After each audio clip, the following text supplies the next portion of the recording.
Hello guys. कैसे हैं आप सब। उम्मीद करता हूँ आप ठीक होंगे। लेकिन अगर ठीक नहीं है तो आइए ठीक कर देते हैं। हम सब जानते हैं कि अब की बार का फीफा वर्ल्ड कप कतर ने ऑर्गेनाइज करवाया। बहुतों का कहना है ये है कि ये वेस्टेज ऑफ मनी है, जबकि बहुत ने ये कहा कि नहीं नहीं, ये एक बहुत बड़ा इवेंट है यार। वर्ल्ड कप को ऑर्गेनाइज करवाना किसी कंट्री के लिए बहुत बड़ी बात होती है, खासकर फीफा वर्ल्ड कप। तो हम देखेंगे इस वीडियो में कि क्या ये वेस्टेज ऑफ मनी था या नहीं। अब देखिए, ध्यान से सुनिए। $200 बिलियन, जी हाँ, कतर ने एस्टिमेटेडली $200 बिलियन लगाए हैं वर्ल्ड कप को ऑर्गेनाइज कराने के लिए। सबसे पहले तो उन्होंने बिल्ड किए मैसिव एक्सप्रेसवेज, फिर subsea tunnels, state of the art hospitals, swanky hotels and upgraded their airports, the whole shebang. मतलब इतनी सारी चीजें उन्होंने की हैं सिर्फ वर्ल्ड कप को ऑर्गेनाइज कराने के लिए। मतलब $200 बिलियन, और ये बहुत बड़ा अमाउंट है दोस्तों। $200 बिलियन इंडिया का डिफेंस बजट से 3 गुना ज़्यादा है ये। जी हाँ, 3 गुना ज़्यादा है। अब कॉन्टेक्स्ट में इसको कंपेयर किया जाए तो रशिया में जो 2018 में वर्ल्ड कप हुआ था, वहाँ पे रशिया ने स्पेंड किए थे $16 बिलियन। फिर आते हैं ब्राज़ील पे, जो 2014 में हुआ था, वहाँ पे ब्राज़ील ने स्पेंड किए थे $20 बिलियन। एंड साउथ अफ्रीका में जो 2010 में हुआ था वर्ल्ड कप, वहाँ साउथ अफ्रीका ने स्पेंड किए थे $7 बिलियन। तो दोस्तों, हमारे दिमाग में सबसे बड़ा क्वेश्चन ये उठता है कि कतर ने 10 गुना ज्यादा पैसे क्यों खर्च कर दिए सिर्फ एक वर्ल्ड कप कराने के लिए। इसका जवाब थोड़ा कॉम्प्लिकेटेड है। देखो, सॉकर जो है, फुटबॉल जो है, वो दुनिया में सबसे ज्यादा देखा जाने वाला, सबसे ज्यादा एडमायर किया जाने वाला और सबसे ज्यादा खेले जाने वाला स्पोर्ट है। ओके, अब वर्ल्ड कप होगा, खासकर फीफा वर्ल्ड कप, तो उसमें बहुत ज्यादा लोग देखेंगे, एक बात तो है। लेकिन मैं आपको बताऊं, ये सारा पैसा जो कतर कमाएगा वर्ल्ड कप से, वो कतर के पास नहीं जाएगा, वो फीफा के पास जाएगा। अब कैसे जाएगा ये बताता हूं मैं आपको। तो देखिए, सबसे पहले आता है टीवी ब्रॉडकास्टिंग राइट्स, जो कि एस्टिमेटेड $2.64 बिलियन कमा के देता है। मगर ये पैसा कतर के पास नहीं जाएगा, ये पैसा जाएगा फीफा के पास। ठीक है यार, टीवी ब्रॉडकास्टिंग राइट फीफा के पास चला गया, लेकिन वर्ल्ड कप तो कतर में हो रहा है ना, वहां पे टिकट्स भी बिकेंगे स्टेडियम्स में, वो पैसा तो जाएगा। देखो, आपको जान के थोड़ा सा शॉक लगेगा, वो पैसा भी कतर के पास नहीं जाएगा। फीफा एक कंपनी को ऑर्गेनाइज करवाती है, और वो टिकट्स जितने बिकते हैं ना, वो सभी वो कंपनी कमाती है 100%। और वो फीफा ही 100% उस कंपनी को ओन भी करती है।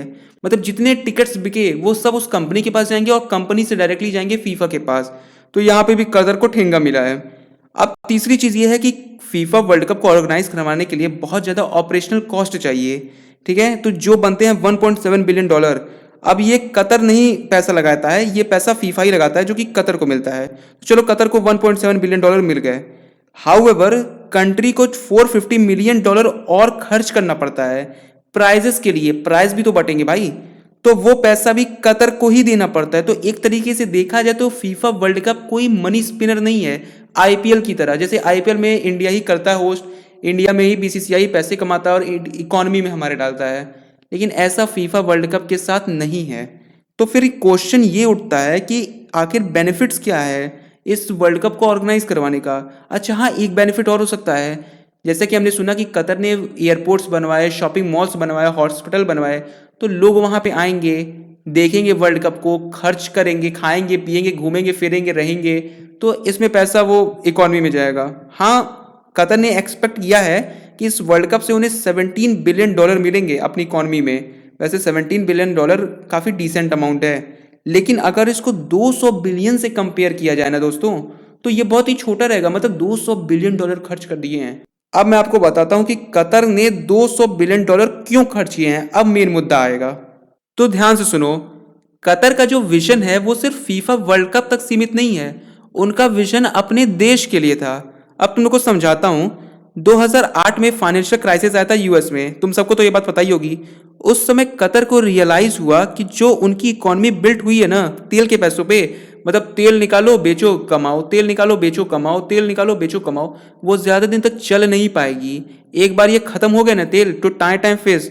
तो उन्होंने ये भी देखा कि कंट्रीज जो हैं वो क्लीनर फ्यूल्स की तरफ अब जा रही हैं।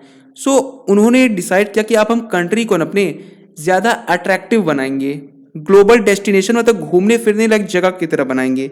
जैसे कि सऊदी अरेबिया यूएई को देखो, एक प्रॉपर ग्लोबल डेस्टिनेशन है। देखते नहीं हो हबीबी वेलकम टू दुबई, वो वो ऐसा कुछ बनाएंगे। तो उन्होंने सोचा कि स्पेंड करेंगे मनी इंफ्रास्ट्रक्चर पे, ताकि बड़े बड़े इंटरनेशनल ब्रांड्स, बिजनेसेस और विजिटर्स उनकी कंट्री में आएं। एक ये भी एक सोर्स ऑफ इनकम बनेगा, और ये काफ़ी बड़ा सोर्स ऑफ इनकम है दोस्तों। तो समझ गए ना, जो ये पैसा इन्वेस्ट किया गया है वो इंफ्रास्ट्रक्चर पे किया गया है। अब फीफा वर्ल्ड कप में लोग देखने आएंगे तो इस वर्ल्ड कप के साथ साथ बढ़िया इंफ्रास्ट्रक्चर को भी देखेंगे, तो एक वर्ड ऑफ माउथ बनता है। जैसे कि मूवीज में नहीं देखते हो, कोई अच्छी मूवीज रहती है शुरुआत में नहीं चलती है, लेकिन वर्ड ऑफ माउथ की वजह से वो काफ़ी आगे पहुंच जाती है। जैसे कश्मीर फाइल्स, कांतारा, पुष्पा, बहुत सारी हैं। वैसे ही कतर ने भी ऐसा मार्केटिंग प्लान एग्जीक्यूट किया। वैसे अगर देखा जाए ना, तो एक बात बताऊं, जो होटल्स बनाए गए, हॉस्पिटल्स बनाए गए, और तो और एयरपोर्ट्स बनाए गए, उन पे तो समझ में आ रहा है कि चलो कोई वैल्यू आगे चल के मिलेगी, ठीक है। लेकिन एक चीज़ है जिसकी वैल्यू कभी होगी ही नहीं, वो बेकार ही जाएगा, वो है स्टेडियम्स। अब 7 ब्रांड न्यू स्टेडियम्स बनाए गए हैं $6.5 बिलियन में। सोच के देख लो। अब तुम लोग कहोगे क्यों भाई, कतर में फुटबॉल नहीं खेला जाता है क्या? वहाँ पे फुटबॉल के फैंस नहीं होंगे जो स्टेडियम में जाएंगे? देखो यार, अगर तुम लोग ये सोच रहे हो कि कतर के फुटबॉल फैंस उन स्टेडियम्स को रेगुलरली यूज़ करेंगे, तो तुम गलत हो। क्योंकि देखो, कतर में एक प्राइमरी फुटबॉल लीग होती है जिसको कहते हैं कतर स्टार लीग, और सबसे सक्सेसफुल डोमेस्टिक टीम है अल साद। अब सोच के बताओ, उस पता है उसको देखने के लिए होम क्राउड दोहा में, दोहा जो कि है कतर की कैपिटल, कितने लोग जुटते होंगे उस गेम को देखने के लिए? भाई 1500 लोग खाली जुटते हैं।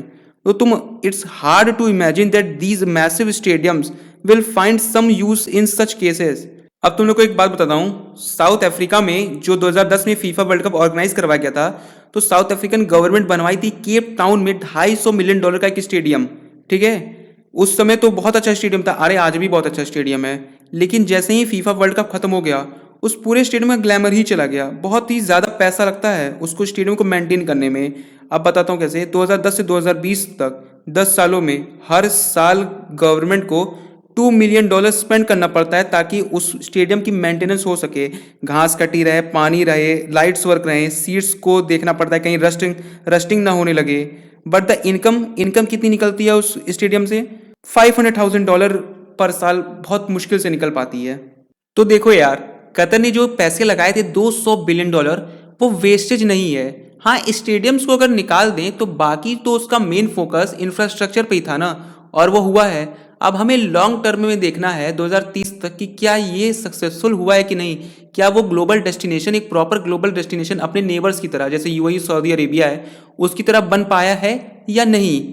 और दूसरी चीज़ कि अभी तक जो लोग सोच रहे थे कि यार फीफा वर्ल्ड कप हमारे देश में भी होना चाहिए, बहुत बड़ा इवेंट है, देखो नहीं, ऐसा नहीं है। वो एक मनी स्पिनर नहीं है, तुम्हें ही पैसा खर्च करना पड़ेगा उसको ऑर्गेनाइज करवाने के लिए। अब कतर का क्या है ना कि $200 बिलियन अपने टैक्स पेयर्स का पैसा लेके नहीं खर्च करते हैं, वो जो तेल बेचते हैं वो लेके खर्च करते हैं। लेकिन हमारा अगर देश अगर फीफा वर्ल्ड कप कराता है तो हमारे पैसे लगेंगे उस वर्ल्ड कप में, एक बात को याद रखना। तो ये काफ़ी बड़ा इवेंट है और ज़्यादा पैसे कमा कर देता नहीं है। तो ये वीडियो देखने से तुम्हारी नॉलेज काफ़ी बड़ी होगी कि क्या सही और क्या गलत, ठीक है। अगर इस वीडियो को तुम पसंद मतलब ये वीडियो अगर तुम्हें पसंद आई हो तो इसे लाइक करो, कमेंट करो, शेयर करो, सब्सक्राइब करो। धन्यवाद। जय हिंद।